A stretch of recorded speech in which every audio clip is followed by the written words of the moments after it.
Evening, boys. Evening, Sally. Welcome to The Chatting, your local pubcast. I'm Rob. I'm Kirk. I'm Mark. And I'm the other Mark. 3 pints, Sally. And what are you having? I'll have a dirty banana. Cheers. I'll fetch 'em over. Evening, lads. Evening. Evening. Rob. Are we all right? Yeah, Yeah, I'm all right, yeah. Thank you very much. Can I just say something before we start? You know when you say evening to us, right? Yeah. We always say evening to you, but we never say evening to each other, do we? No. Mark. Do we? We never go evening, Mark, evening. Do we? Evening. We never do that. We always say... I'm the important one. Well, that's true. Let's move on then. You pronounced impotent wrong. Oh, funny that weren't. Yeah, but do you know, at first I started laughing and I'd not actually got it at that point. Yeah. And then it started to sink in. I was like, that was good, that. Yeah. Speaking of medical things, Speaking of impotent. yeah, should we spin the wheel? I went to I had to go and have a checkup on Friday. What kind of impotence? checkup? Impotent checkup. Yeah. Oh, yeah. See how important I was. Oh, okay. No, so I don't know if you know, about 3 or so years ago, it was just after lockdown, I started getting really bad acid reflux, like really bad. All right. And I was like, anyway, taking Rennies and whatever else and Gaviscon and just thinking, I can't get it shut, and it was just no matter what I ate, what I drank, it was just every night. And I was like, anyway, just tried to manage it as best I could and just thought, it'll just go. And then after a series of probably weeks, or it might probably months actually, I ended up going to the doctor and said, look, I keep getting acid reflux. Is there what we can do for this? And He said, take some Gaviscon. well, no, some they, Rennies. so they prescribed this. Off you went. They prescribed this Lanzapranol, they call it. Yeah, I've got some of that now. And he said, right, but what I'll do, I'll prescribe you this, start taking it, and I'm going to book you in for an endoscopy. Oh, Yeah. Oh, yeah. Yeah. have you ever had? I presume you've never had one. At that point, no. Oh, okay, right. Anyway, Yep. so, Is that where they put a camera down your throat? yes. Yes. So, I went, obviously, this was, like I said, three years ago. And Did you know what you were getting into for this, by the way? I before you knew went? I knew I was having a camera. Okay, right, that's fine. So, anyway, so I got there and they do all the spiel, right? This is what it's going to entail. We'll spray it back of your throat. We're trying to do it with local anaesthetic as opposed to, completely... What, knock you out to not sleep, not you really? out, yeah. So they did so they give you like a throat spray. Yeah.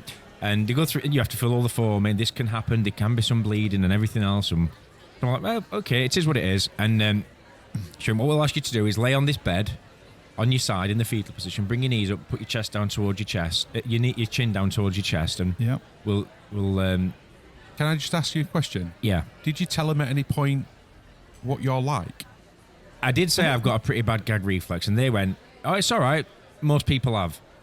Well, you know when you ask that, I'm thinking, because I'm really bad with it, so I'm thinking, surely you said this at some point, but I'm guessing we're going to get onto it. Anyway, so I'm leading this position, and then she goes, right, and then we're just going to give you this, I don't know if she called it a mouth guard or a mouthpiece. And basically, it's like... Does it wedge your mouth open? Is that what it does? Well, you bite down onto it. Oh, okay. But it obviously has a hole in the middle for them to pass the camera through.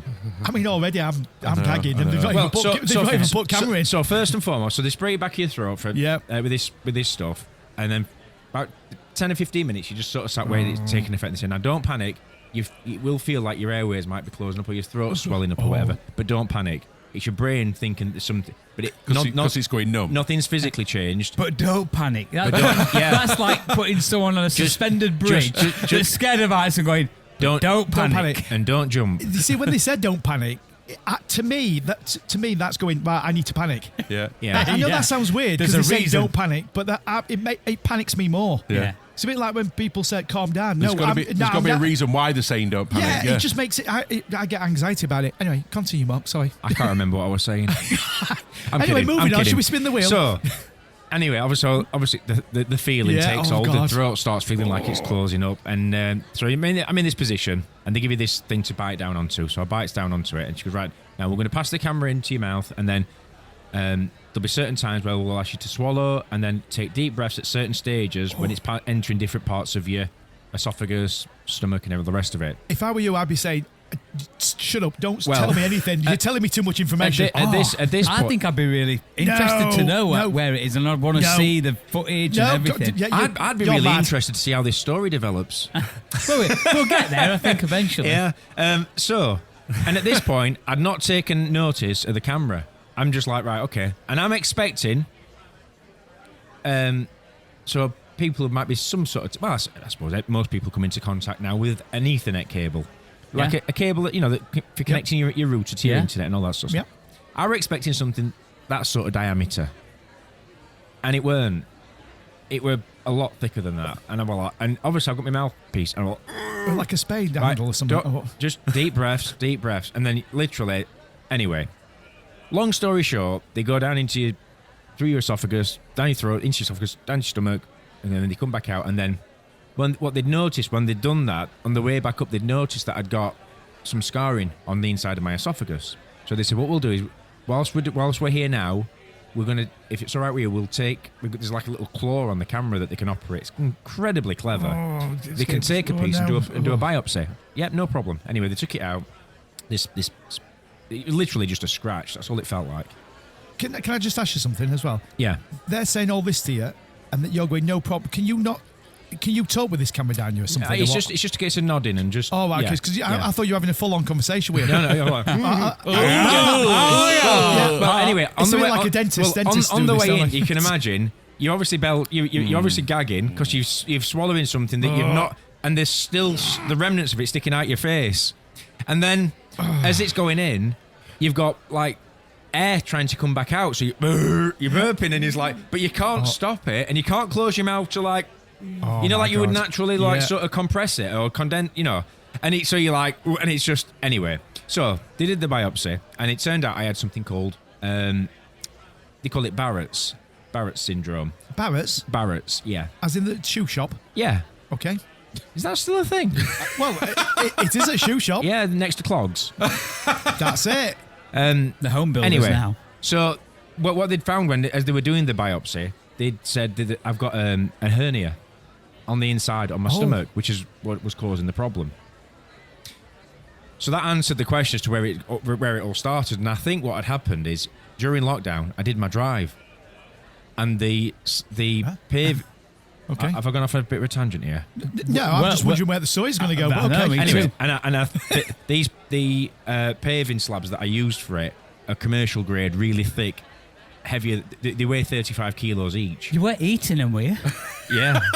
But I must have laid, I don't know, 80 or 90, I think, of them.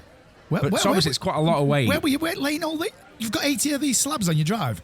Is it 80? It all comes all the way outside the house, remember? Yeah. Oh, okay. I'm just on his drive. I'm thinking drive. So we're in lockdown. I'm doing all this physical lifting, and it lines time wise as to when it could have occurred. Anyway, we'll fast forward. So following that, they said, right, yeah. So hold on a minute.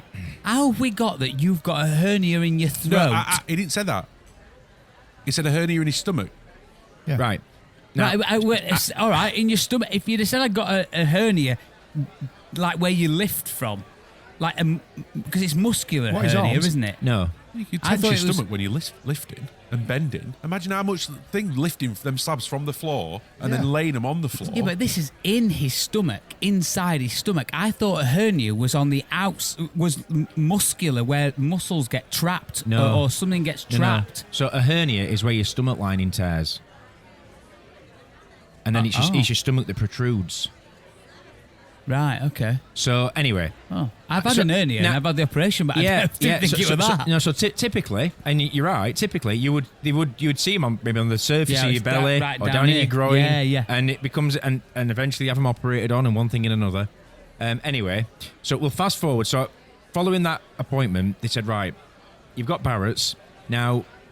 Don't panic. There is a chance that the Barrett's can develop. And it can become cancerous and all the rest of it. Right, okay, but don't panic. I'm panicking again. I'm panicking. No, you're listening to the specialist. There's nothing to be concerned at the minute. However, we're going to need you to come back in 3 years because we'll want to review it just to make sure that it hasn't developed. Mm-hmm. Okay. Right, so here we are. So I go in for the, what is it? endoscopy. I nearly said colonoscopy then. Have them both at the same time. I was just about to say, I think I'd have preferred it. In fact, I'd have loved the colonoscopy. Yeah, so obviously... I can do you one. I can do one now for you. Oh, really? Carry on, go on. Well, I'd forgotten what it feels like from the first time. I remember I remember the gagging bit and the swallowing bit, and I was like, crikey, but I couldn't remember the throat spray bit and my throat swelling up, and then the feeling when it does go down your throat and into your esophagus, and then can you feel it? Oh yeah. But I'd forgotten that you can feel that bit. So you can feel it almost. I wouldn't say scratching, but you can feel it moving its way down. Is it cold?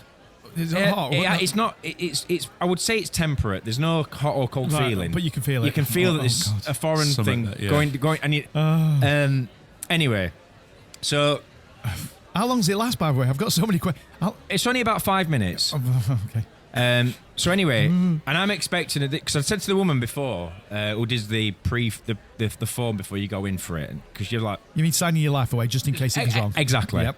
And I said, have I got to do this every 3 years? She went, yeah. She said, you'll be coming in, and I'm like, oh god. Anyway, so we're doing the procedure. She's taking the camera back out, and obviously I'm making all the noises and all the rest of it, belching and one thing in another. And then I sit up, and she was right. And I thought, hang on a second. I didn't feel anything scratch my throat.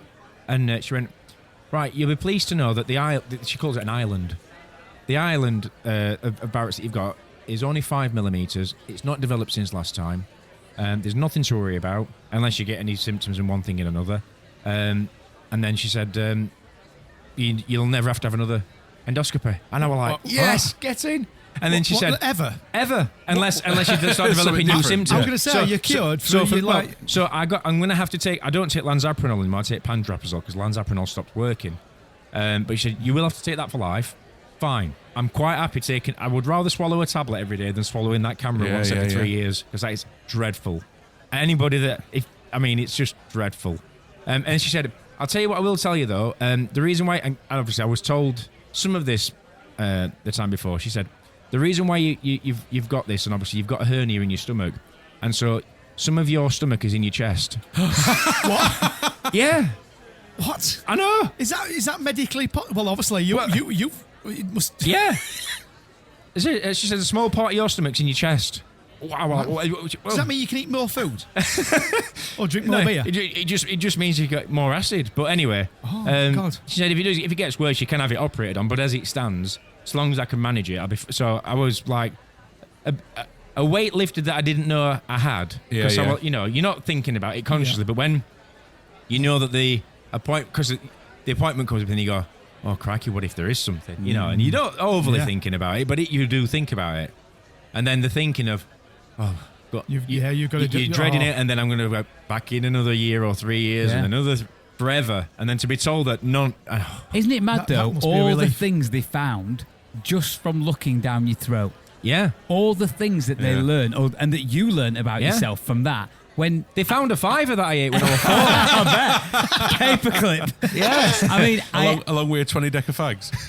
I'm not saying that obviously that acid is not but because I've been on lanzaprazole before, but to have found all those things from just having acid reflux to some degree. I know it was slightly more than that, but that was essentially what you were in for. But yet they found all these things, including your stomachs halfway up your throat. Well, I wouldn't go to that extreme, but stomach in your mouth. Yeah. But yeah, it's just. But what I find is how, like the NHS get bad press, don't they? And there were a team of 4 people in the room, because obviously you've got one operating the camera, you've got somebody making sure you're okay, camera. and you've got the other 2 people are probably doing something that I'm not aware of, because obviously I'm looking down at my chest, but just so jovial. Do you know what I mean? And just relaxed. And when you had it, did you have the choice of looking at the screen of your stomach? Did they give you that option? I mean, not that I wouldn't want to do that, but can you? You can see it, yeah. But do you mean when you say you can see it, do they force your head to look at it? No, the screen's in front of you. Can they move it away? I just don't want to see that. No. I mean, they do say you can close your eyes if you wish. Yeah, I'd be closing my eyes. But there is a little bit of intrigue, and you look and you go, "Oh, crikey!" But afterwards, in fact, actually, I've got some photos. I've got some photos. What? Yeah, like baby photos. You pay £2.50 and they give you copies of them. or something like that. Yeah. What? Yeah, we've got all family in. Randy's stomach. All around my throat, yeah. Mark, you know how you sound like you would not like No. that. Would you prefer them to go up your ass if it was a choice? Yeah, than that. Yeah, I but mean, hang on. Can I just? I mean- just before you go Oh, any hang further, on. would you really want somebody inspecting your throat after it's been through your backside? you mean the same? Same camera. I mean, And do they've you know what I not mean? cleaned I think the idea of having that separation is probably a little bit. What did you call it? sweet corn. No, what's that cleaning fluid? What it's called? Detox. Dettol. Dettol. That's it. Just a bit of Dettol on it. It'll be fine. Shove it up. Where you go? Well, it wouldn't matter if it'd been in your throat first and then your ass, would it? It's if it were the other way around. Well, fair play for him for following up because Yeah. it blows my brain. I listen to people other stories about how they need to go for a checkup every year or every two, and it just seems to happen. Yeah. But it never seems to happen to me or with me. Why do you want to go every week, every year for that sort of thing? Well, about But when you're not that He's old, been by the begging way. for someone to put some up his ass for years. you're the one that keeps bringing it up. In all fairness, His story would know what to do with his bob. you keep read it bringing that it way. up. That's only because when he first said it, I thought it meant going up his ass. Yeah, well, I we've- didn't realise it meant going Right. down your throat. That's fine. We've established that 20 minutes ago. And you're still on about it, right? So, go on, Kirk, go on. I was I were going about 4 years ago. I were going through a stage where I was having really bad stomach pains throughout the night, like really bad stomach pains, Yeah. and to a point where imagine it like I suppose feeling as though like I felt as though something was gonna like explode inside me, like my Like an alien. an alien. yeah, like my stomach Ooh. was like it'd go rock hard, and like if I laid down, it wouldn't ease it. If I stood up, it wouldn't ease it. Were It you would pregnant, maybe? it 3 would months pregnant, honestly, maybe? it was just awful, and it always used to last about maybe 3-4 hours, and then it'd just fade off and go. And it was really bad. It was happening quite often, and then this one night it happened, and it just got worse and worse and worse. And Like worse. honestly, honestly, And worse. it was awful. It was absolutely awful, and to a point where I was knelt on my bedroom floor. Daisy was asleep, but the thing is I felt something like kind of overcoming, like I felt panicky, Don't panic. and all of a sudden my chest tightened. And you know when they say about a heart attack, sometimes you can feel like an impending doom. Yeah. It's that's how I felt. Fear of it's That's how I feeling of felt. impending doom. So I kind of shouted out. Daisy woke up, and next thing I don't know, but I passed out. Daisy thought I'd had an heart attack. I think you had. She's on phone to 999. Or stroke, maybe. Yeah. She's on phone, and honestly, I was gone. I came round a little bit late, however long it were, I don't know. And next thing, ambulance come, and I got took to hospital. They didn't seem overly concerned, which, in all fairness, I'm going to say, I know what you're going to say. Are you going to say when they're overly not, you're like, oh, it must be fine then? well, reassuring. yeah, yes and no, Reassuring. because there's also a piece of me that sat there and thought, I'm Is it- 40 years old, Is it their first time on job? I'm overweight, it's the middle of the night, Odds aren't stacked in your I've favour. got chest pain, I could hardly breathe, and it was that painful I passed out. I'm sat there thinking, what would you have to be like for him to treat it like a heart attack? Do you know what I mean? But Well, anyway, I get it, they're I get obviously you, the but experts. like Rob said, I'd be reassured because obviously when the ambulance came Yeah. out to me, they didn't seem panicked. So Yeah. I'm like, as well, long as they say don't panic, you're okay. aren't you? well, they did say that. They didn't say if they said don't panic, I would have panicked. But they did. They were like, yeah, fine. I mean, they almost sort of come in and then like go, oh yeah, stand down, take all the equipment back out. Yeah. You sort of go, well, I must When- be fine when then. they look at you and Either go, that or they've given it. whatever you do, look at me. Do not look down. Just keep your eyes on. Do not look down. So anyway, I was in A&E, and because that's just where they drop you off. And then innit? you had to wait 12 hours, did you? Yeah. And I ended up seeing they did a ECG, Yeah. and took some bloods and stuff like that. And eventually I end up speaking to this doctor. He was really, really, really lovely, this doctor. And he said, right, okay, 2 things. 1, let's talk about your stomach pain. It's acid. And I'm like, no, I've had acid before. I know. And he's like, no, it can be different symptoms. It can manifest. Is that the right word? In different ways, different pains. He says, I'm telling you now, it's acid. And I'm like, I'm not convinced it is. He's like, well, it is. So, and that's when he. It's not. That's when he gave me some. I can't say it. Lansoprazole. Yeah. And he also gave me some other tablets and stuff. And he's just like, take some of these. He says, start by taking them daily. He says, but then maybe come off them a bit. Then start having them just maybe before you go in for a big meal or whatever, and see what level you can find before sort of thing. I'm like, right, okay. He's like, now let's talk about the chest pain and stuff like that. He says, you've had a panic attack. Ah, okay. He says, you've got yourself in such a state around this pain. He says, I fully understand how much pain you'll have been in. He says, but you've got yourself in such a state, you've had a panic attack. I went, right. I says, and do people normally pass out for panic attacks? He says, no. Now I'm going to come on to the last and final thing. You had an heart attack. You've got heart block. I went, what? What? He went, don't panic. Don't panic. I'd be panicking. Don't panic. He says, but you've suffered with something called heart block. He says, which basically means that something like the top half of my heart is slightly delayed to the bottom half. So like it doesn't beat in perfect sync. There's a bit of delay. That sounds like you're mixing, Mark. Yeah, it does. It does sound like that. There's a little bit of a delay.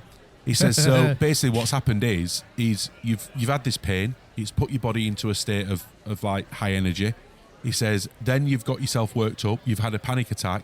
He says, and then this situation with your heart and your heart block is what's then created you to pass out because your body's kind of just hit a reset. So I'm like, right, okay. What does that mean then? Did that panic you at all when he said well, that? at first he was like, he was really calm, really lovely and stuff like that. And he just said, look, he says, it's fine. He says, what you've got is heart block 1. Oh, there's a scale of them. Yeah. Oh, okay. Coming soon, there's a sequel. Is So one he says- good? he says- Michael Bay presents. So he says there's heart block 2 and heart block 3. And They're not as good as original. do you know what? I was gonna say that. But I thought, no, I'll leave it for you. But he says there's nothing to worry about heart block 1. He says unless it develops into heart block 2. He says, but How would you know that? we just need to we'll feed it back to your GP and then we just need to keep an eye on it going forward. I'm like, right, thank you very much. Is that everything? Yeah, all good, brilliant. Have you been keeping an eye on it? Never heard anything since. What's the guy's name at a house? The main doctor. Dr. House. Yeah, Dr. House. Yeah. did you say thank you, Dr. House? I appreciate that. I know. I mean, literally, the fact he's going through each stage. Yeah, but never heard anything else since. Well, maybe that's a good thing because you're still at stage 1. Yeah. I mean, you may be I don't 1.5. But can I ask? So then I wonder if like stage 3... You've not gone back. So stage 1's obviously they're a little bit out of sync, out of time, if you like. And then, so I wonder if stage 3 then is like the top half's playing melodic techno and the bottom half's playing drum and bass. Yeah. But at what point do you take ownership, Kirk, and say, Mate, don't get me started about trying to get older at my GP. well, we've had the conversation, I know, but I mean, I can't. Well, there's got to be a way of getting. You can go somewhere. I have got a question that we can do a little bit more with, other than the going round and around about the GP thing, because I know you struggled for a long time to get hold of them. Did you not have an endoscopy? No. Okay. Yeah, did you I'm find not out sure why? about that. Did you find out why you started with it? Well, what I did is I started taking the tablets, and then I did exactly what he said and reduced off them and stuff. Yeah. And now all I do is take one if I know I'm going to indulge, let's say, in something really rich or really quite spicy or whatever. Yeah. I'll try and think on and take one. But the last time I had any stomach troubles was on the cruise. Right. Yeah. The last cruise I went on to. But I mean, I always and think. that's because I didn't take my tablets. Yeah, and also you're eating very rich food and eating stuff that you don't normally eat. And that was weird, that one, because that happened actually in the day as opposed to overnight. But yeah, I've not had any problems, if you like, since. Right. Would you have, what's that word again? What you had, camera down, said the word. Endoscopy. That's it. Thank you, Mark. Would you have one of them? I mean, when I say By would you choice? have, yeah, well, when I say would you have one, I don't mean as in, oh, do I have a choice? Say you've got to have one, like Mark did. Yeah. Like, would you be able to do I'd really that? struggle. I would struggle. Now, I'll be honest with you, though. I would struggle. I would, but I'll be honest with you. The thing that would make me think that I could do it is the fact that other Marks had one. Really? Because his gag reflex is 10 times worse than mine. Is it worse than mine? Yeah, he can't watch you brush your teeth without gagging. Really? Well, you know, if I Even talking about it now is making him he's making him panic. Can I ask you something then? Yeah. If I go, because one day I'll have to have one, right? So Why? When I go, well, because I suffer from acid burn. So when I go one, can I take you with me? I'm not having it. No. They were like, Here's my standard. your stomach's in your chest. You've got that problem, haven't you? Yeah. I'm hoping to get away with it because they'll go, Mark, are you ready? Well, Yeah, that's Mark. What I will say, Because the reason I said that is because I went to doctors recently, and you know when them little wooden spatula things they put in the mouth. Yeah. She's just put that in my mouth to hold my tongue down, and I was throwing up on that. That's just a Yeah, little. yeah, So yeah. I'm terrible with it. Go on. What are you going to say, Mark, about this thing? So, since that first episode, if you like, when I first had the camera done 3 years ago and whatever, it came to light that somebody who I knew sort of, well, I know him, but sort of at a distance, if you like. I won't go into any details and names and things. It came to light that he'd not gone early enough when he was getting symptoms, and as a result ended up with throat cancer or cancer of the esophagus, chemo and all the rest of it, and a really big guy, really fit, and then he was doing like a daily diary of his journey. He's beat it, you know what I mean? But you saw the stress, the weight loss, everything, the pain that he had to go through, the treatment and everything else. And so when I was sat there on that, you know, when I was having that form to go in for the second time on Friday, I was, you know, and she said, right, are you okay? I went, well, got to get on. She went and asking about your gag reflex and stuff, and I said, look, you know, it is what it is. I've got to get on with it. I'm here for my wife and my kids, aren't I? Yeah, exactly. Because it's not about me. And I could go, do you know what? I'm not having it. But then that burden then gets passed on, and you've got to take responsibility for yourself, haven't you? Yeah. And that's ultimately what put my big boy pants on. Yeah. Well, I'm still taking you with me when and gipped all the way to Tipperary. Anyway, I still think you need to get in touch with doctor about your chest. Okay, I will send him some smoke signals. Honestly, it's awful. Honestly, it's like this lump on my face. Yeah. They told me in 2019 that it needed to come off because it kept getting infected, and I needed to have it removed. It's a cyst that they need to cut out from the inside out. Yeah. But they can't do it without me being referred by my GP. Yeah. That's 7 years ago. Can't you make an appointment through your doctor's app? NHS app. So this is what I started to do. I started to make appointments on the NHS app if I needed to see a GP, and every single time I did, it sent me to a different GP. Okay. Fine, because it was about a specific problem or whatever. Yeah. And then while I was there, I'd go, oh, by the way, I need to be referred for this. Sorry, we can't do that. It has to be from your regular GP's surgery. Right, so you're stuck between a rock and a hard place. You can't see your doctor because when you try to do some online, it sends you somewhere And else. I've tried to change my GP surgery, and the only other places where I can go to, if you like, realistically, aren't taking on any more patients at the moment. Can't you just go, I don't know, I'm just throwing it out, can't you go to one of these walk-in centres? I mean, I know you've got to be referred to your GP, but can't they go, you need to go and see your GP? You could go, I can't see my GP. Can you make an appointment? Is that possible? No, they just...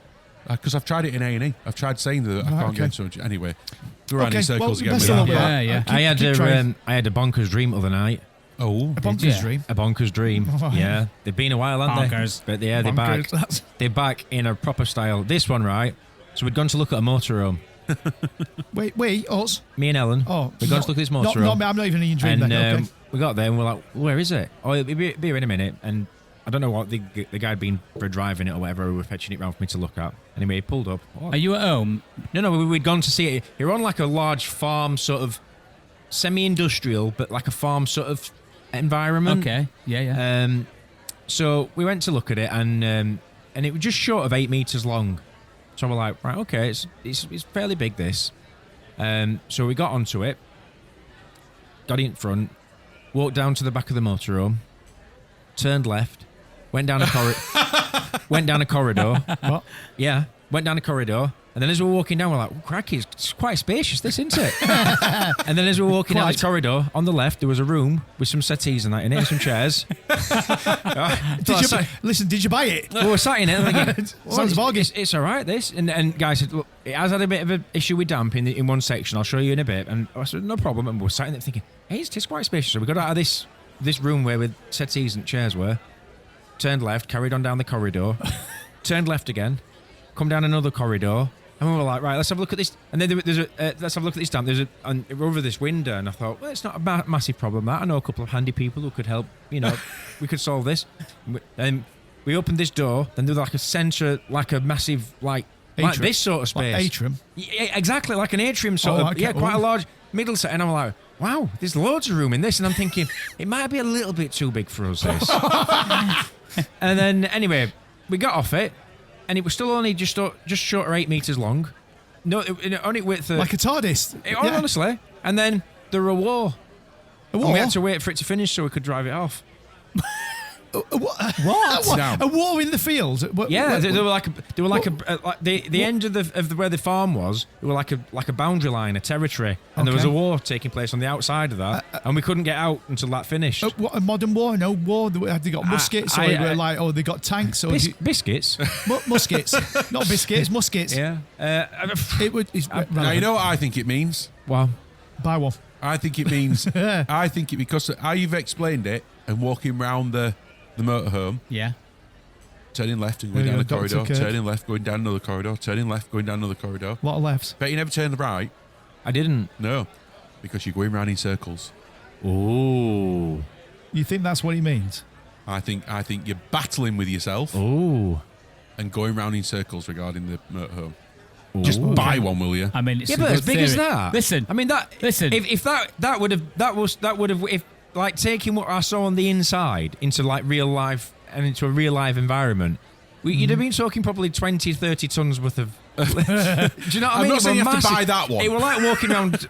I don't know what to. Mark. Yeah. Is it a cap? Is it a haircut? Or is it a tattoo? You mean a hat, not a cap? Oh, I definitely think it's a tattoo.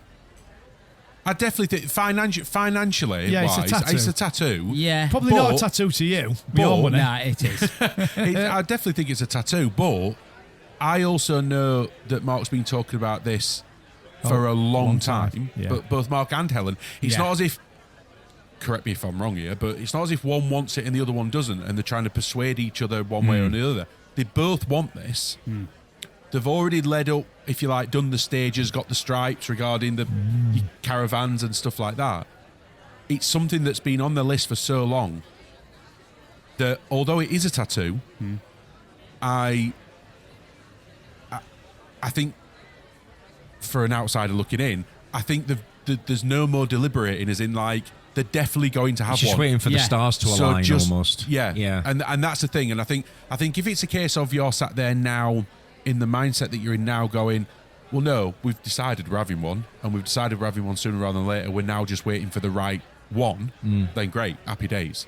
You know. But isn't it weird how you know, like going back to, I know we've done dreams before. Isn't it weird though how you dream? I mean, you have, and you're right. There will be some, whatever the thinking is behind it. There'll be some, Why they are like they are? Why isn't it just like? Well, I was just about Why to aren't they ask clear, you. you mean? Yeah. Are you? Yeah, It's more of a clearer signal. why is this motorhome size or like a school? Do you know what I mean? And then I was just about to ask. Have you normally had a drink the night before these dreams? no. Are you sure? It's Are you really sure? Are you it's, sure? It's normally after a busy day mentally, Right.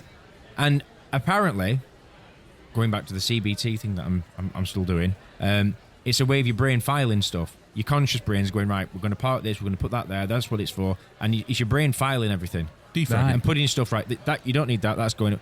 And but why they're so extreme and so bonkers? Nobody knows. But they do find, like Kurt were alluding to, links to your conscious of right. That's the reason behind that, and whether it is that particular reason. But the fact that why it's not so linear. Why isn't it just you've gone to look at 30? You know, you have a dream. Oh, I looked at 30 motorhomes last night. I woke up and we didn't pick one. What? But why does it have to be the size of, like I said, a school in your corridors? You know. Apparently, I read also that apparently dreams are like a few seconds long. Yes. Even though they seem or feel longer. Right. But apparently dreams are only like seconds. Yeah. And you take so much away from that dream, don't you? It's weird, isn't it? It is weird as well when you wake up and you can't remember them. If you don't concentrate on that dream, and hold on to it and hold on to it. Yeah, it's gone, isn't it? Yeah. Did I tell you the other day that I'd stopped drinking alcohol? You did, yeah, altogether. I've got a bit of a thing now where Yeah. I'm right into alcohol free. You're right into it. I'm right into it. Yeah. You're right into them. You're right no, into you're it. not saying What address I'm is right. it? Is it a I'm PO right. box number? Dear sir, madam. Yeah. What? No, Where are they? I'm just right into it. So, okay. we've both done it. Me and Gemma. We've got a beer fridge that is. We're milking it. No, it's full of alcohol-free beer. But literally, every alcohol-free beer you can think of, it's in that fridge. So can I ask you a question then? Yeah. Why don't you just drink pop then? Or water? Well, Or juice? that's a really interesting point. Because I don't always want something sweet. Okay. Well, Drink so- sparkling water then. Have some That's sour. like drinking Well- pins and needles. Well, no, because see that this is the thing. Or bitter lemon. This is where it came from. I think was the fact that I've always drank beer, plenty of it, because not necessarily because I wanted beer. I just didn't want a Coke, or I didn't want a Sprite or Dr Pepper. I didn't want something really sweet, but I wanted something cold, refreshing, carbonated, that wasn't sweet. It's got a sweetness to it, but it's not sugar. It's not just Sparkling water. no, because that's just water with bubbles in it. Okay. And I certainly don't find that refreshing. Oh no, it's horrible. Yeah, Okay. yeah. So that wouldn't really tick the bill. There might be some options out there that would still fit that bill of cold, refreshing, carbonated, blah blah blah. But the alcohol-free beer just hits the spot normally. And obviously because there's so many different. I mean, it's massive now compared to what it was, isn't it? In a very short space of time. Yeah.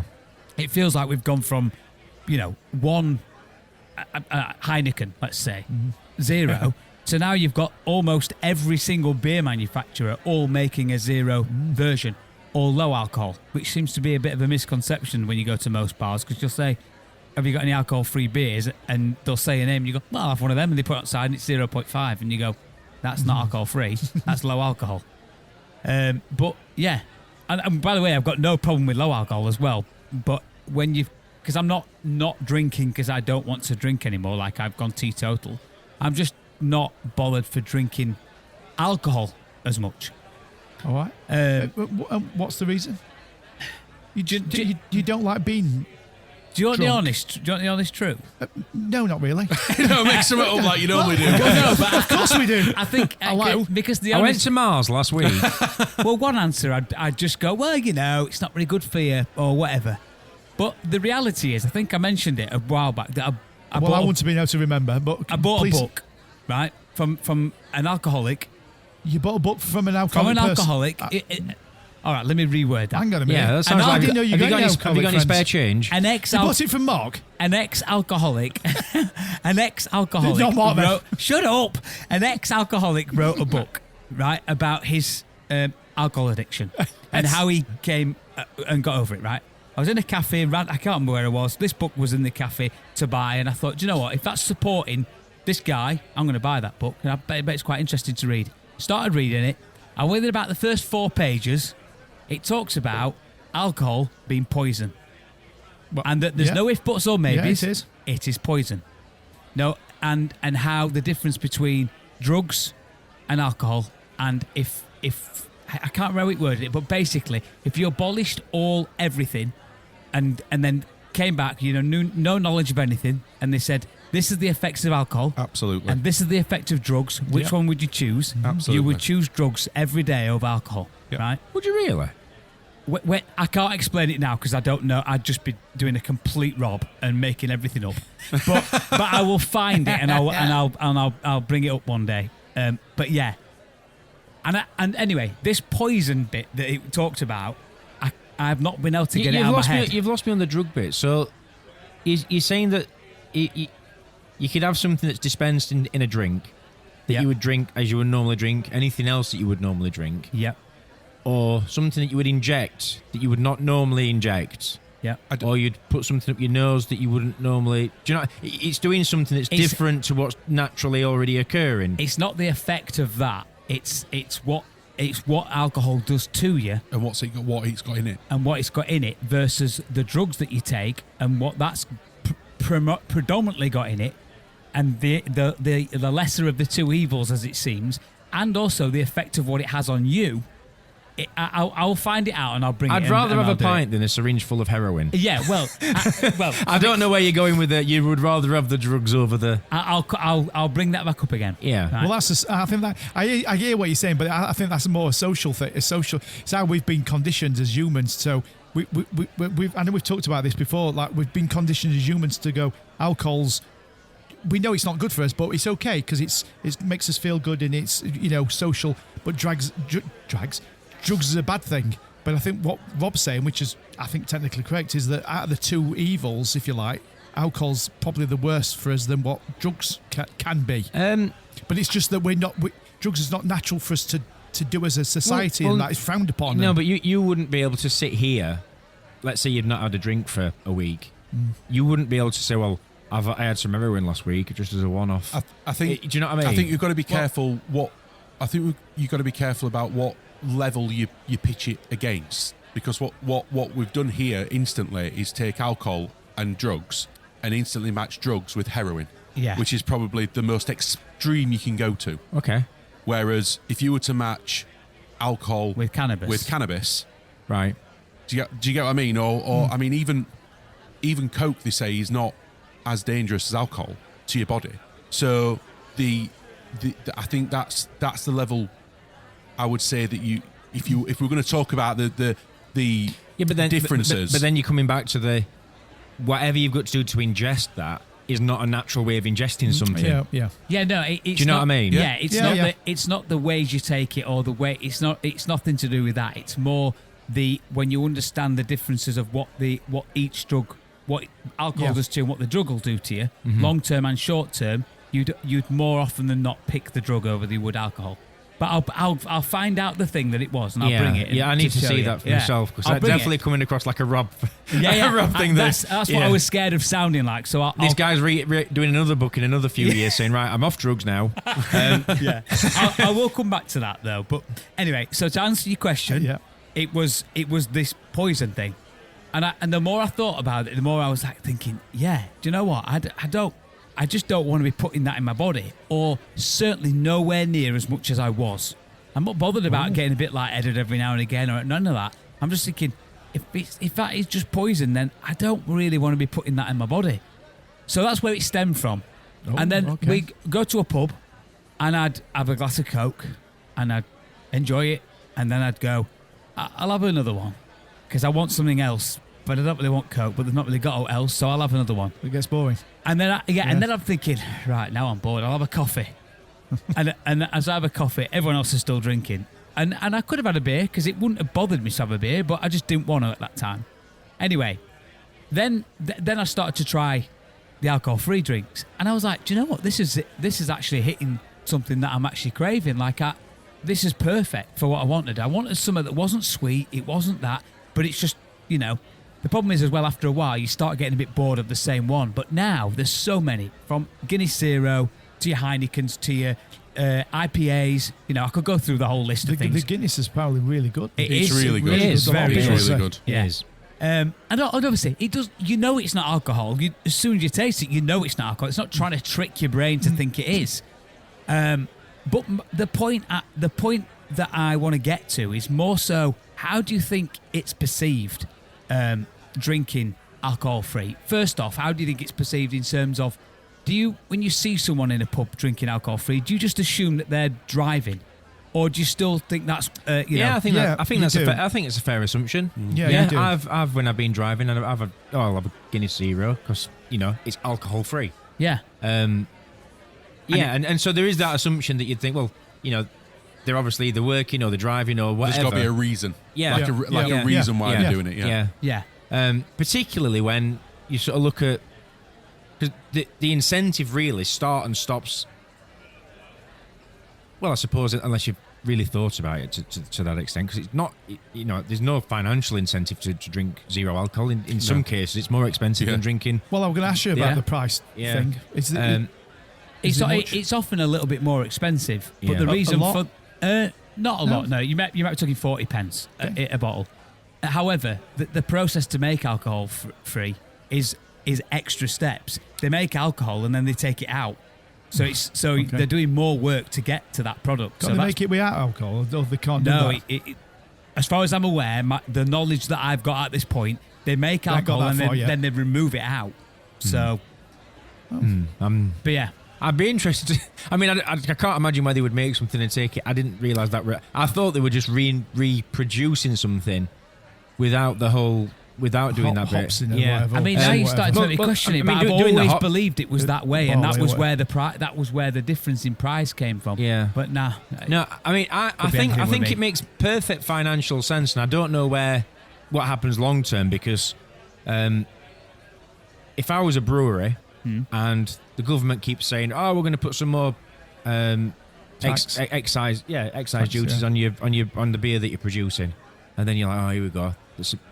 What little profits I've got left now are dwindling even further. What chance have I got of making any money?" Well, is it, alcohol free? Perfect, because you'd like to think that you're only going to get taxed on your profits, as you would normally do, like any normal business, and any excise would be completely removed because you're not producing alcohol. Yeah. So it's a chance to bring back some of that profit that Rachel Reeves has. And let's face it, there's only flushing down toilet. There's only two people in a pub, isn't there? One's drinking alcohol and one's not. And if you've got both of them people drinking your beer or your product, you're winning, aren't you? Mm. So I mean, the perception of because you asked about the perception of it. I mean, I think going back some years, will a bit. I won't say frowned upon. That's not the right word. But if people were drinking low alcohol or non, you looked a bit of a, you know what I mean? Well, people, I still think now that if you went on a stag do. And they went, what are you having, mate? What are you having, mate? What are you having? Well, I think the stag do... 0% Guinness. Yeah, I think the stag do's... I don't think we've got there yet. And that would be the same if you said Coke, wouldn't it? At the end of the day. But if we went out and had a drink now, I don't... Say you have your non-alcohol, fine. But going back 20 years, you'd be like... People would be looking at you going... Yeah, what I would like to know is what happened... Where does the government get the excise duty from? That does... if breweries obviously... Great manufacturing that, but obviously then the tax starts getting hit because same with smoking, I suppose. Where do they then recoup that money? Will they then start taxing the breweries on producing that product anyway? Yeah, they'll start the reducing the limitation on the sugar tax. Yeah. It'll be a road tax situation, because that's the problem they've got with road tax in it nowadays. Yeah, and because that's what's happening with that, so they'll have to do something with that.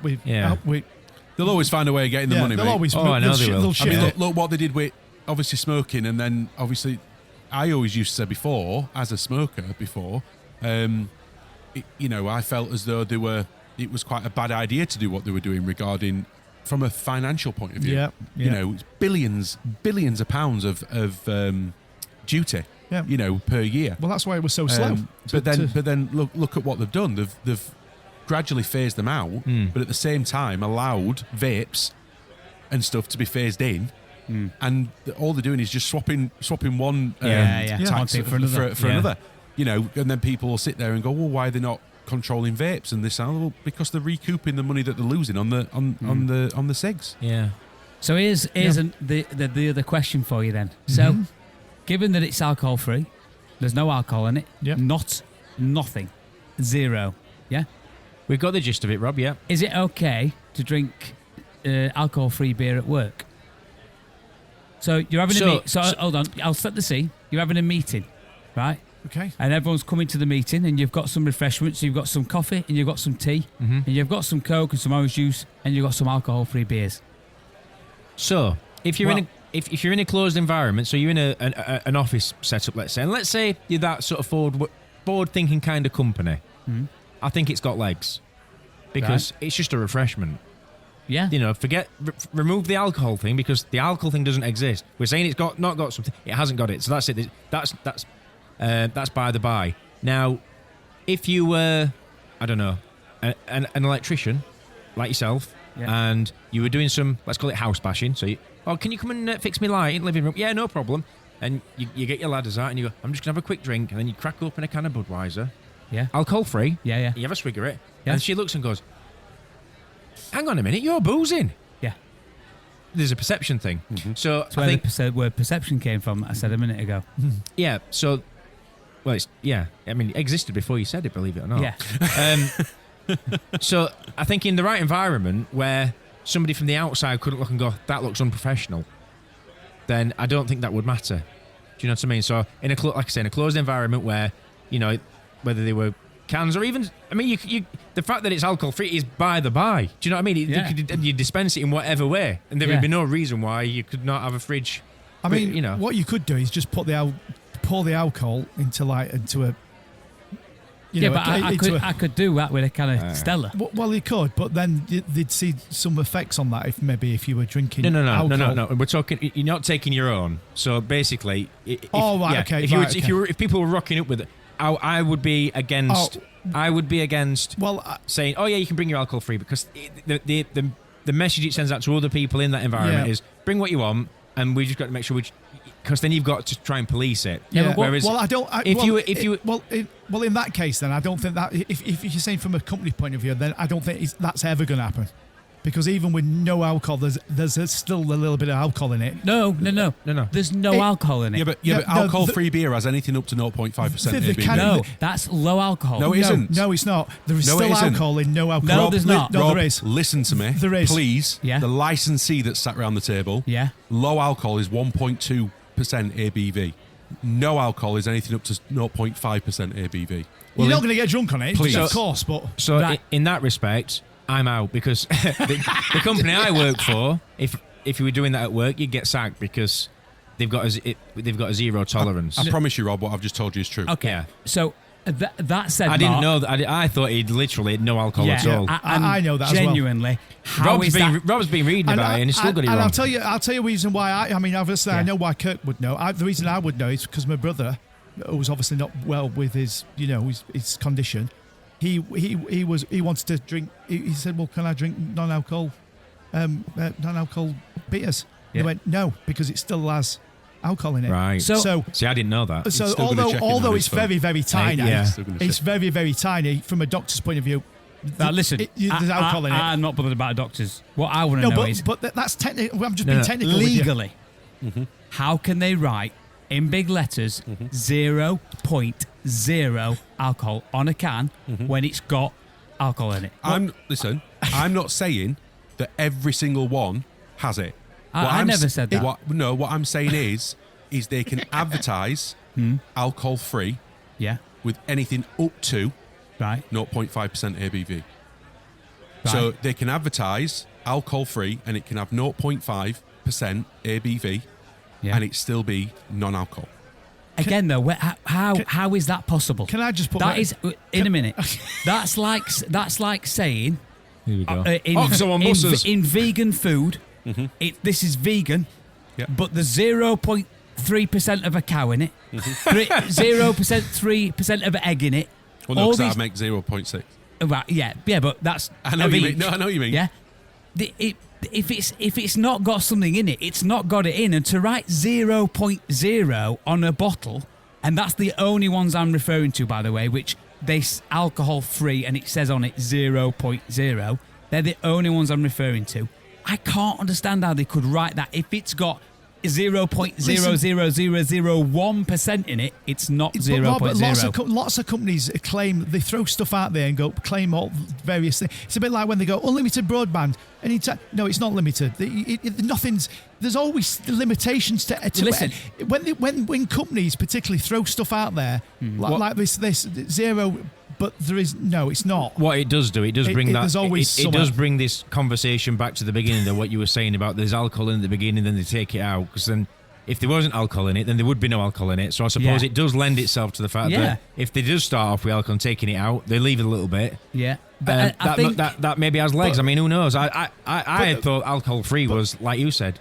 But I mean, at the end of the day, although there is a little bit, I mean, I reckon you could have 200 cans. It wouldn't you're not going to have any effect on you at all. Based on 0.001%. I don't think. I think you could have loads. And listen, it absolutely dumbfounds my argument because I was on the opposite of all of you guys. Right. I'm like crates of it at work. It should be in vending machines. It should be everywhere because it's free of alcohol. It's like buying a can of Coke and it's saying bleach free.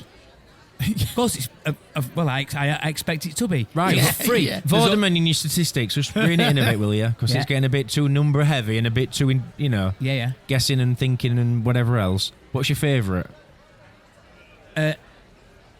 Alcohol free. You don't know what's I've not finished with the argument yet. Biscuit. Yeah, Mark's bored. Move on. I've not finished my argument yet. I'll come back to that. Go on. I think the point I was getting to is that you're not the only. There's a general consensus that if you were to take an alcohol-free beer into work, they see it, or it can be seen as that you are a dependent on it, on alcohol. I can understand that to some extent, and however, if there is the fact that there is a little bit of alcohol in it, you shouldn't be taking it to work. The end. Yeah, that's it.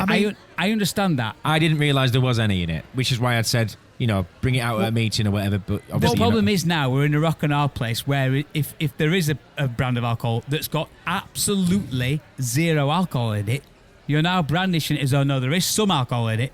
There might be companies out there that don't have any alcohol, and that's the ones I was talking about. Well, so just for my argument... You keep shifting this argument round, Rob. Well, what I would say, I would agree... Listen, 2 points here. One, I would agree with you. If it's saying zero, then for how much is in it, it's not going to do anything. So I think that companies should allow it because it's zero. But of course, the problem is, age we live in is the companies are going to go, now there's a chance there's going to be 0.1% in it, so therefore they ban it. And you go, we've lost all common sense. So, because at the end of the day, there's no stopping you with taking a flask in with lager in it. Scotland, so it's just ridiculous. It's zero. If you get stopped for drink driving, absolutely. It's zero. Yeah. So if you're drinking something that's got zero, whatever it is, there's a chance you can get, and that's it. Then you shouldn't be drinking it. Yeah. The end. Yeah. What's your favourite? He just wants to know. Because you guys are digging a right deep hole here, and I'm conscious that there's not only me nodding off. What? Well, no, because We've got people driving to work nodding off listening to this. Hang on a minute. That caravan episode, people were moaning to me, going, we were nodding off with you two talking about caravans. Even me and Kurt were. Anyway, go on, Rob. Go on, I'm only trying to get to I guess not a debate, but just the point that if you could take it to work, would it not be something that you'd... Sorry, do you want an answer? Yeah. No. Right. Answer. Just say yes or no. What's the question, sorry? Just say yes. Would you take alcohol-free beer to work? He don't go to work. Just give him an answer. He drinks pints at work. I drink pints at work. What's the question again? Would you take alcohol-free beer to work? Yes. Would you? No. Cool. Right. Shall we move on now? Yeah, if we have to, yeah. Kurt's bored. And you should be allowed to. Yeah, absolutely. My favourite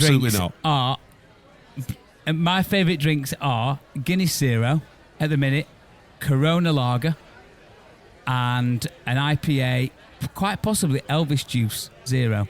Okay. Which, by the way, they aren't alcohol free. They are 0.5. Can I just interject with something? Because that's Brewdog. Am I right? Brewdog's having a few problems at the minute. We're going to ask Rob about this. Okay. I didn't know that, to be fair. Can't I? Go on, What's your shares looking like, Rob? Yeah, Brewdog. They're having a few. They're having a few problems, aren't they? Do you know what? I only Which found I'm surprised. I only found out that the other day that I actually have got physical shares and monetary value. When you say physical, you mean you've got paper copies? How did you only find that out when I knew you did? I know. I knew I'd got shares. I just thought I got a discount on beer. I genuinely just thought I got a discount on beer. How have you got to this age, Rob? I know. Of being alive. I know, because you never get a statement through of how much your shares are worth or anything like that. Oh, because it's with a third party company. I can't what they call it now. I only found it out the day that it exists, and I was like, oh, I better look into that at some point. But yeah, because obviously I invested 250 quid into them 10 years ago. That's all gone, isn't it?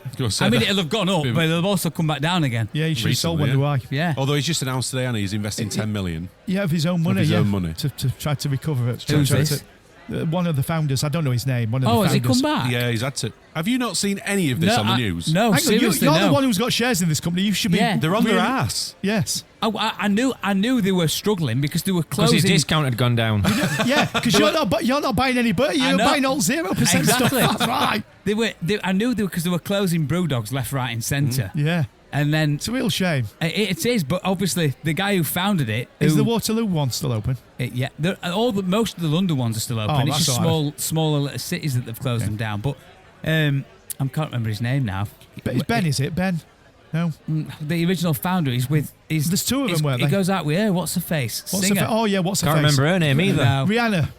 no. But anyway, Beyonce. he got with a singer and he Rita Ora. left the business. Pearl. What? Pearl. She's a singer. No. Pink. He got with someone. Bonnie Tyler. Shut up. Celine Dion. And now, obviously, Shirley Bassey. I can tell you where they went wrong, Brewdog.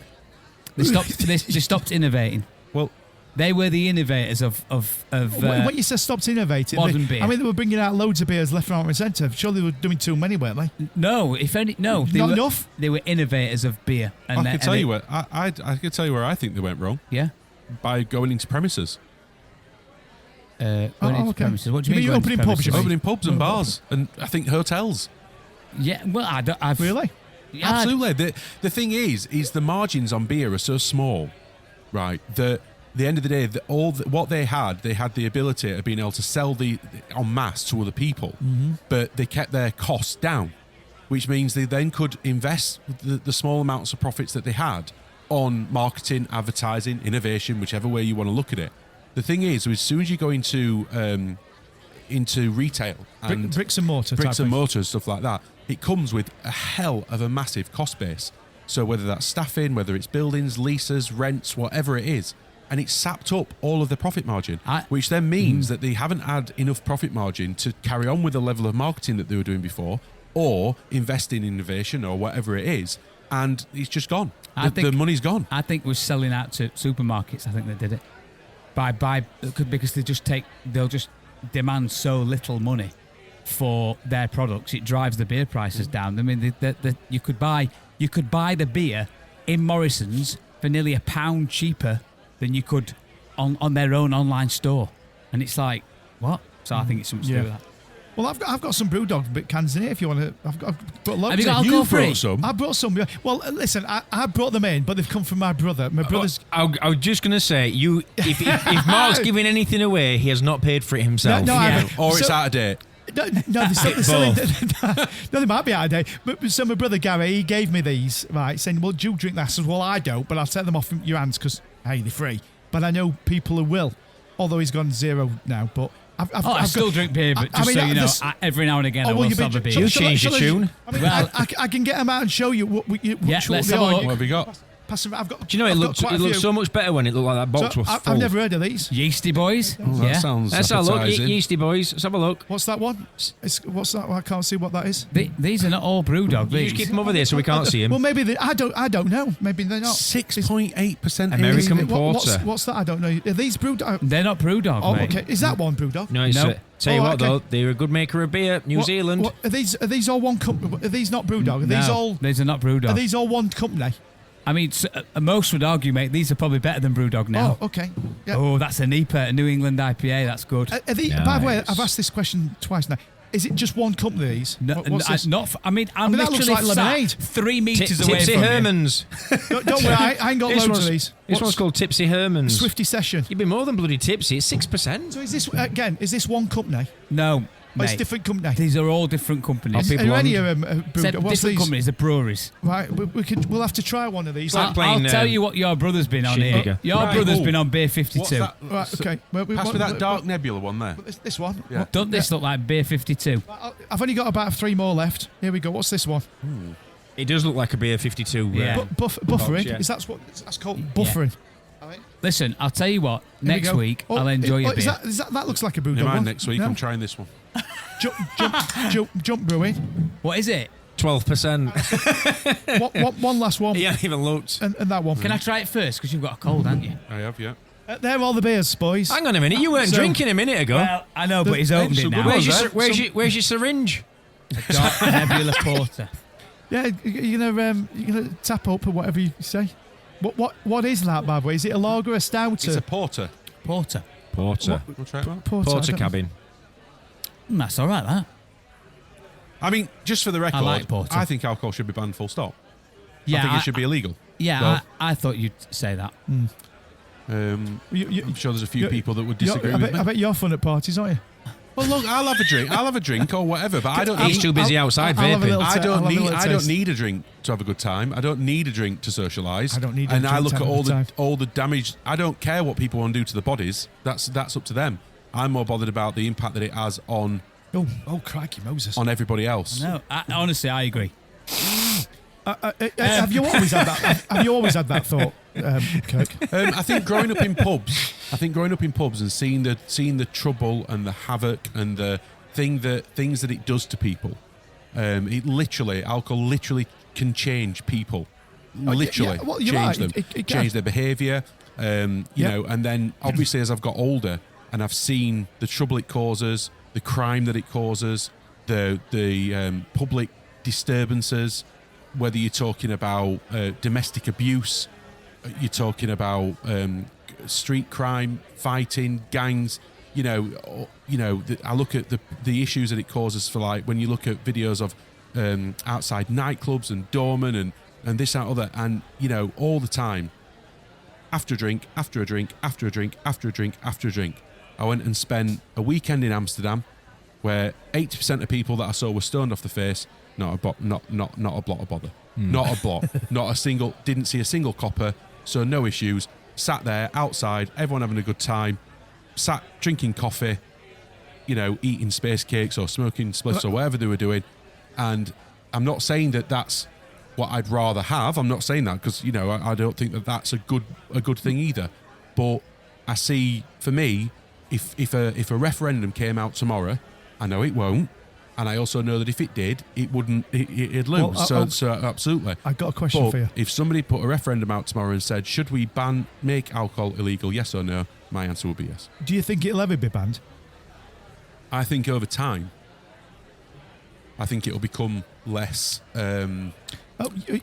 Well, it is now because younger people drink less now Yeah, than they've yeah. ever done. Less and less, Yeah. and Less and less. So I think. So, but I think do you think it'll ever be banned as an outright? Yes, I do. Okay. But I think in 30, 40, 50 years. I don't. Okay. Maybe even longer. I don't think. Although there are a lot more younger people that have got issues with ketamine and these balloons that they inhaling and stuff. So they're almost moving from one thing to something different. Yeah. Well, So, as humans, we will, though, won't we? That's just human nature, how we are. Well, would you rather have something that is highly unlikely to kill you on a night, or risk putting something complete? Do you know what I mean? Because Why is the answer not neither?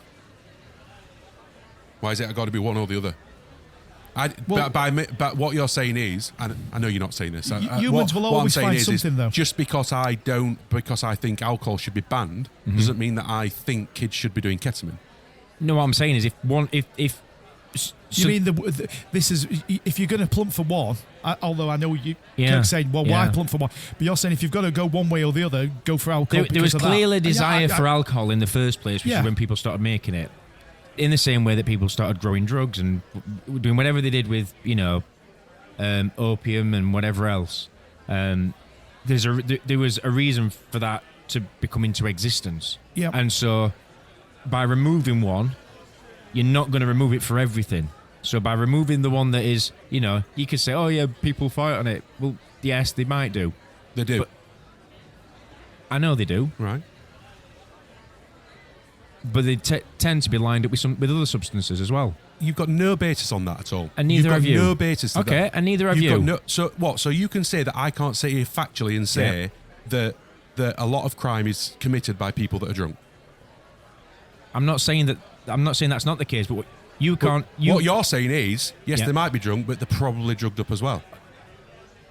What I'm saying is the people that tend to have issues when they're out and I'm not saying that people that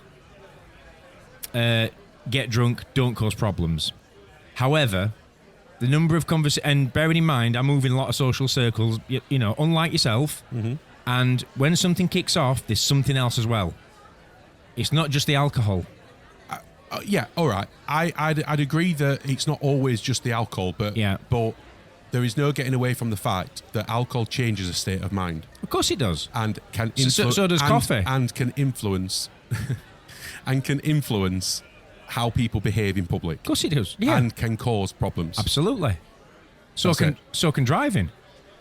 Driving can cause problems. Not on the scale of people being drunk.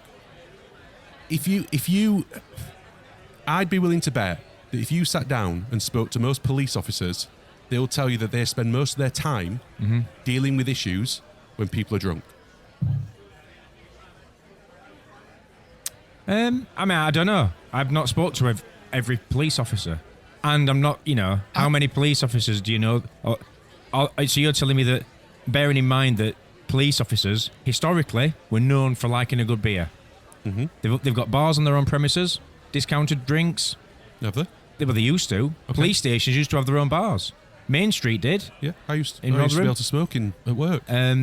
Hillsborough, they've got their own at Niagara for the police. Yeah. Mm-hmm. And so, it's not like the police are going, oh no, that should be illegal. Well, hang on a minute. You're getting tanked up on a night after you finish your shift. So it's not. I'm not saying that it doesn't.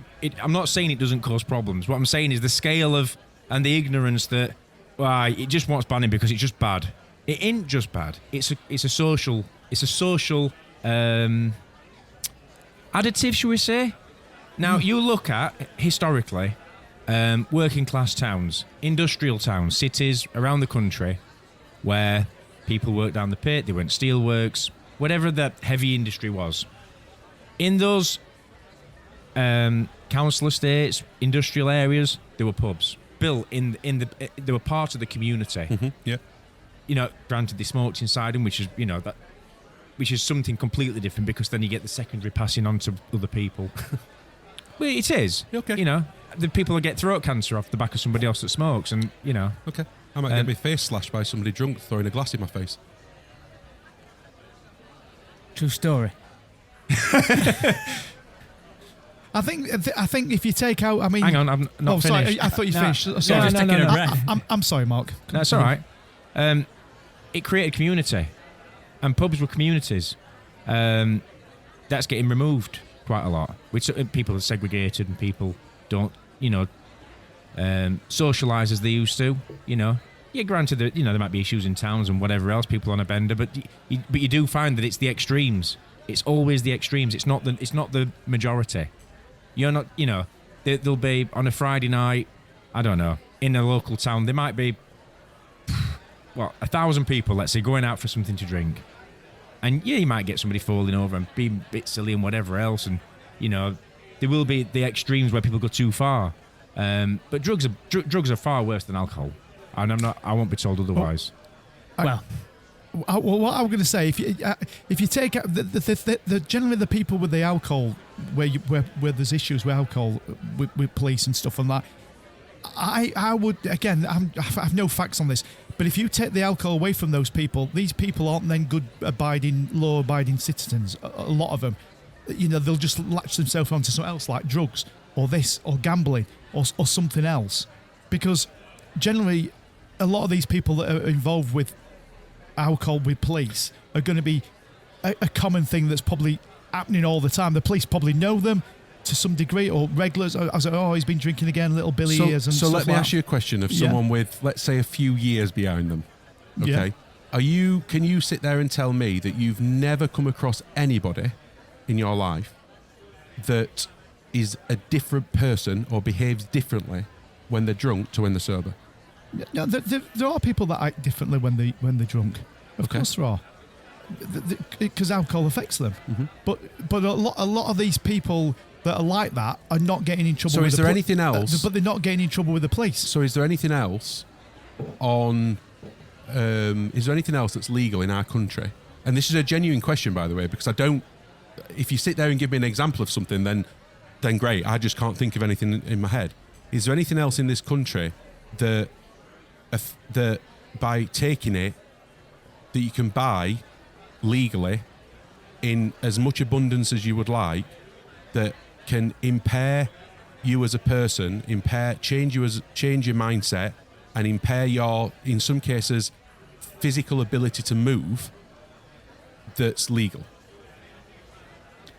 Apart from alcohol. Well, not off the top of my head, no. No, but I'll go back to like what Mark said. You know, I think it's not the alcohol that's the problem here. It's society that's the problem. I mean, back when my mum and dad were around, people weren't fighting like they were fighting now when they've had alcohol. They were. They're not. They weren't. They were. Listen, mate. They I was what, 10 years old, maybe even nine years old. So and watch somebody smash a pregnant lady in her stomach with a scaffolding bar because they were drunk. Okay, I just need to go back to Rob's point. Violence is more violent today than it were back then because I don't think it is. Okay, I I disagree because, like, for example, you go back to then, you know, you didn't go on buses and there weren't guards up. You didn't go into shops and they have guards up. You don't go on, you know, everywhere's, you know, shops didn't have metal shutters on them. Well, we're a different place. It's more violent now than it were then, and that's not because of alcohol.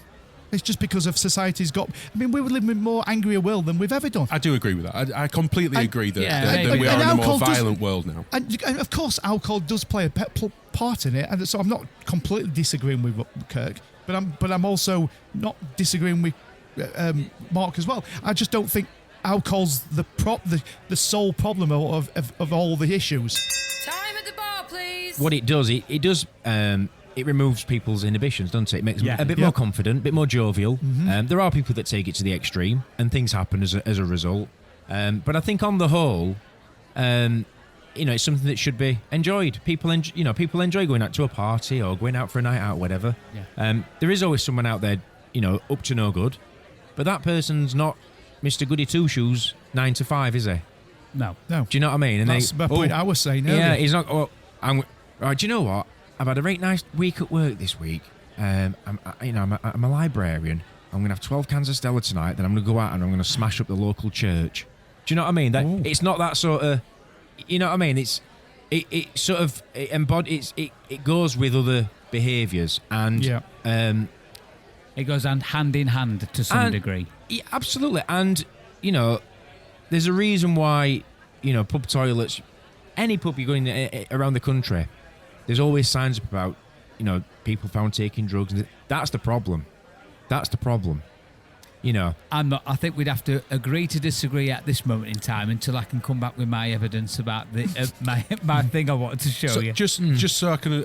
This isn't me opposing what you've just said at all. Mm-hmm. I just want to try and understand it. Yeah. So what you're saying is, and I think I agree, by the way, with what you're saying, mm-hmm. is that the in the majority of cases, bad behaviour is it's inherent to some people. Inherent. Yeah. And although alcohol may bring that out more, it's still there. Yeah. And it's still likely to show itself.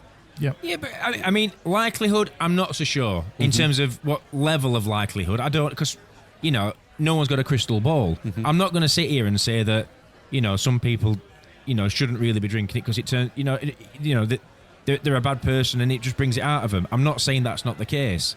But there are people that are triggered by numerous things, aren't there? Yeah.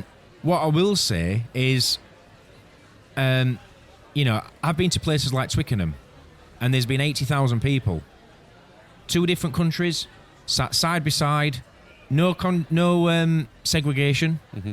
You know, it's sat next to Ireland fans while you're watching a game at Ireland versus England, all drinking Guinness and whatever else they're selling on, you know. And the atmosphere is incredible. People walk out, it's fantastic. There's no trouble.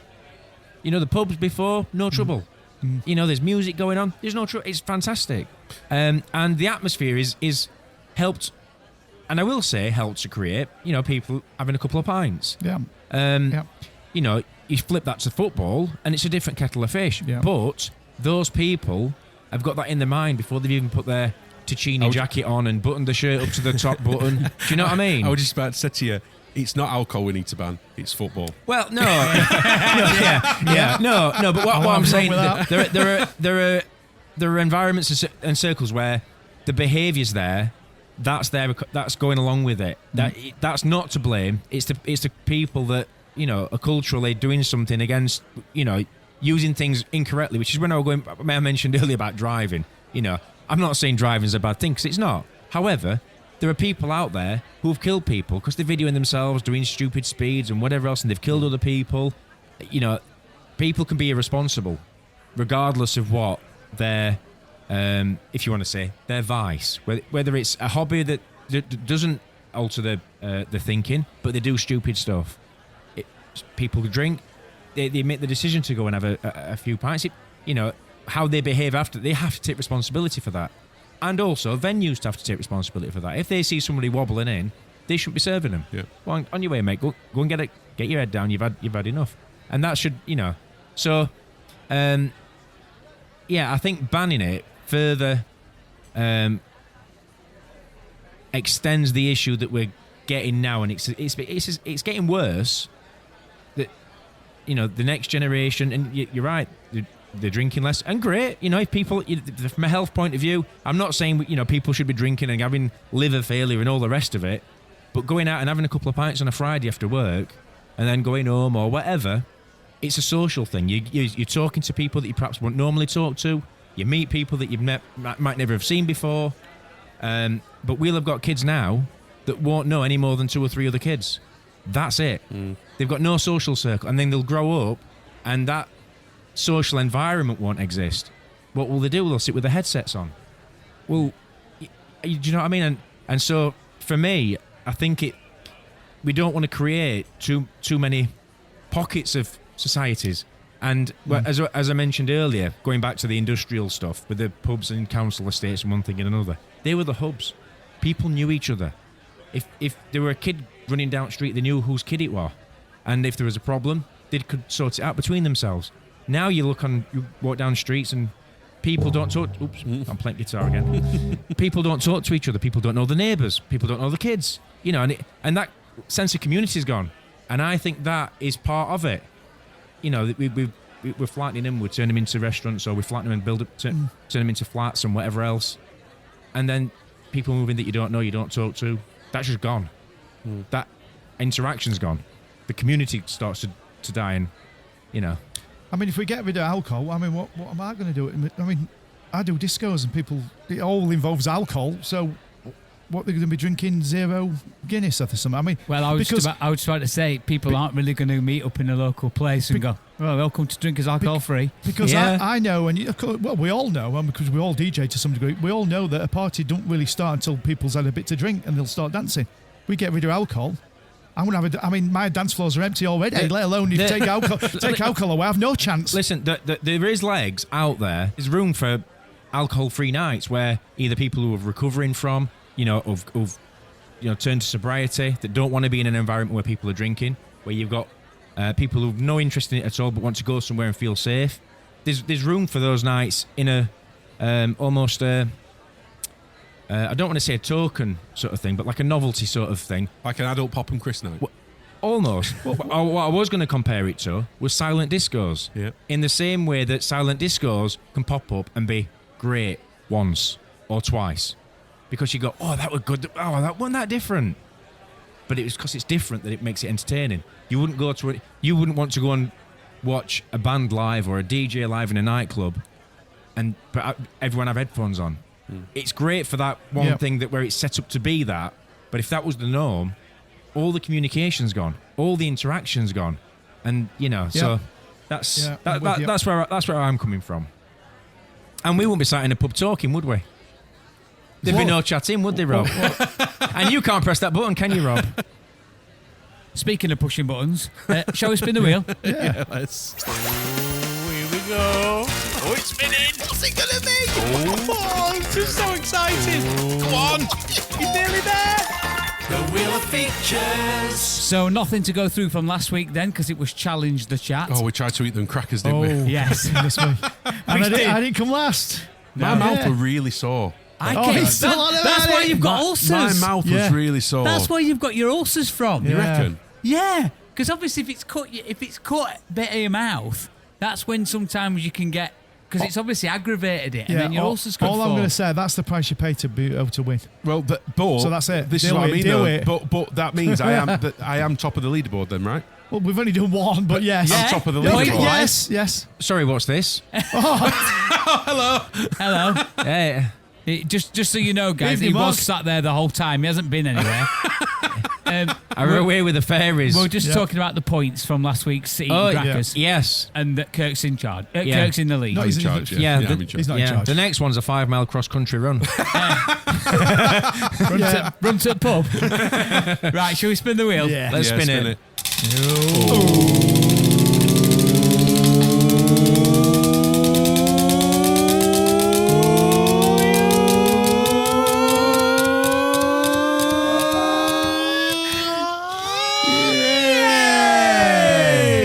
Yours, Kirk. 5 words, 1 answer.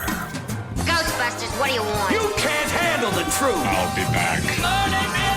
Plot puzzle. Keep the change, you filthy animal. Right, so we've got plot puzzle. It's been a while since we've actually spun the wheel. Yeah. Never mind, actually done a real one. But, Yeah. we've had some good feedback though on some of the newer features. So I Yes. think they'll be getting on the wheel. Yeah. I enjoyed the maths one. That was good, that. Did you like that? Yeah, I one? did. You yeah. weren't very good at it, but Yeah. it No, was fun. absolutely. listen, I by weren't. the way, we did have confirmation that you Oh. can get the answer wrong. And as long you can't, you can get get the the years answer wrong and you still can win. get you can get all the things wrong as long as you've got the answer at the end Oh, right. Mike, weren't it? Who came up with the idea of the feature? Yeah. He said, didn't he? Yes, you can. Yeah. That's what he said about who's the closest Yeah, to the 'cause answer. So he set the rules, I got hasn't he? I got the Yeah. years wrong, but I still ended up getting the answer right. And, Yeah, the- well, how and much that's money allowed. did you sort of send his way for you to Nothing. confirm that? Nothing. Yeah, oh, okay, Thank you very right, much. Yeah, sure. Okay, so plot puzzle. This is 5 words that describes a film. Film, I've got Film. it. It's locked in. It's locked in. Okay. Film. Um, I'm good at this. I've got good at this. I've got all. and when I've done it, because obviously I do it on AI, obviously. Oh. And it's purposely said that it's given me the same word twice. Okay. Oh. I don't really know why. Is it, says is it Groundhog Day? it says it's purposely done it. Can you imagine? So, the 5 words: Yeah. Okay. underdog, debt, distance, dignity, distance. So 5 words: Oh, okay. underdog, debt, distance, dignity, distance. So it's purposely said it's give you distance twice. Yes. There's a purpose to that. Something. Yes. That underdog sounds familiar. Yeah. Shall I have my guess? Yeah. Yeah, Yeah. of course. I think it's Rocky. Okay. Oh, yeah. yeah. When he said underdog, I was like, but then it's I'm thrown me just- with everything else. I'm just trying to think of some epic underdog But I've not- stories. But I've not seen Rocky, so I don't know. Have you You've give not over? seen Rocky? No. It's the greatest underdog story of all time. No, I've never seen. You know, I've never. I'm still. Oh, it's on great my, films. It's on my to-do list with Grease and everything Which is your else. favourite Rocky? 7. 3.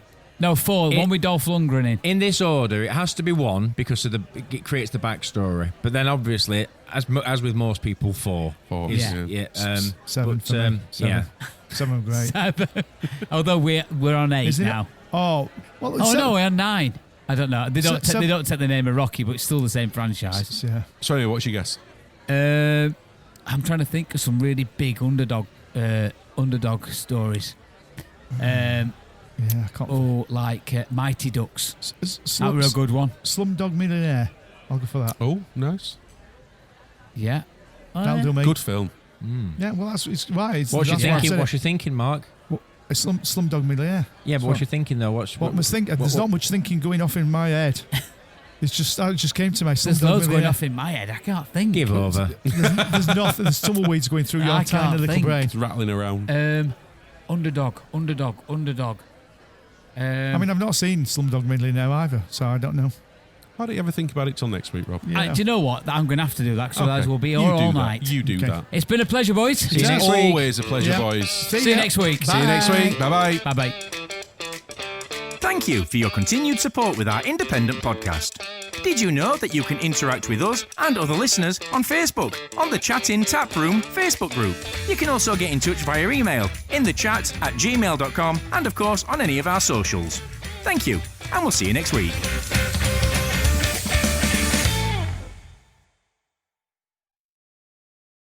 Skincare experts and dermatologists have often touted the benefits of indoor humidity as essential for healthy, glowing skin. But did you know dry air can start to harm your skin in as little as 30 minutes? For years, many people have relied on humidifiers for better skin, sleep, and overall wellness. But traditional models, bulky, mold-prone, and difficult to maintain. That's where Canopy Humidifier comes in. Recommended by leading dermatologists, Canopy is a completely reimagined humidifier designed to elevate any space, offering the ultimate in skincare and wellness benefits.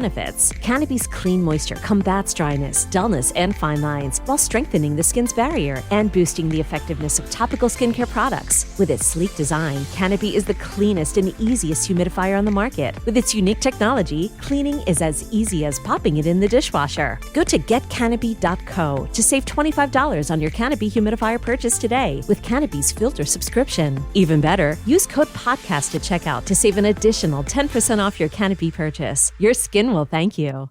If you're a podcast host, listen up, this one's for you. My name is Allie Jackson. I'm the host of Finding Mr. Height, a dating and relationship podcast that I've been doing for 4 years now, sharing my positive and practical approach to dating that's built on my own life experience. And I wanted to share another experience that I've had, my secret behind monetizing my show. It's called Red Circle, and I was just telling my colleague about how much I love their platform. With Red Circle, not only am I getting a seamless hosting experience, but I also love the support I receive in ad sales. It's not just typical ad sales either. It's targeted opportunities based on my show and my life. And the platform is super simple. You just set your preferences and Red Circle matches you with sponsors that align with your show. You can vet every opportunity and their platform gives you great analytics. More recently too, my Red Circle team has brought me opportunities outside of my podcast on social media to really augment the podcast partnerships, bring them full circle. I just can't recommend them enough. If you want to give it a try, go to redcircle.com to get your free trial. That's redcircle.com for a free trial.